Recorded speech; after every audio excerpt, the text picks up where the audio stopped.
আধুনিক জীবনের তীব্র গতি এবং ক্রমাগত ডিজিটাল চাপ মানুষের মধ্যে এক ধরনের মানসিক ক্লান্তি তৈরি করেছে। এই পরিস্থিতিতে জার্নালিং একটি উল্লেখযোগ্য ওয়েলনেস ট্রেন্ড হয়ে উঠেছে। শুধু নোটবুক আর কয়েকটি লাইন, এই সরল অনুশীলনই এখন অনেকের শান্তির আশ্রয়।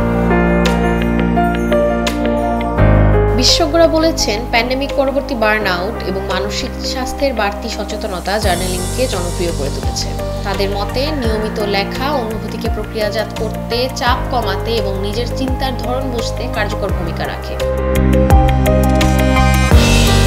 সোশ্যাল মিডিয়াও এই প্রবণতাকে ত্বরান্বিত করেছে। Dear diary, self care Sunday এবং মর্নিং ম্যানিফেস্টেশনের মতো হ্যাশট্যাগ জার্নালিংকে তরুণদের কাছে আরও আকর্ষণীয় করে তুলেছে। গবেষণায় দেখা যায়, লেখা মস্তিষ্কের গতি ধীর করে, অযাচিত চিন্তা কমায় এবং মনোযোগ বাড়ায়। অগোছালো মানসিক চাপ কাগজে নামলে তা আরো পরিষ্কার ও বোধ্য হয়ে ওঠে।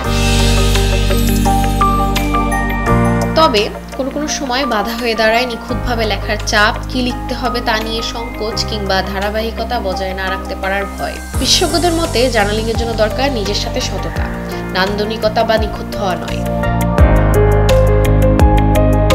তারা পরামর্শ দেন, জার্নালিং শুরু করতে বড় কিছু নয়, বরং মাত্র কয়েক মিনিট এবং একটি সহজ প্রম্পটই যথেষ্ট। দ্বিধা নয়, বরং বর্তমান মুহূর্তকে গুরুত্ব দিন, নিজের উপর মনোনিবেশ করাই এর মূল। জার্নালিং একটি ব্যক্তিগত অনুশীলন, নিখুঁত পৃষ্ঠা নয়, বরং নিজের সাথে সংযোগের একটি নীরব প্রতিশ্রুতি। আমি আছি, আমি শুনছি। শ্রীহা আব্দুল্লাহ, ডেইলি সান।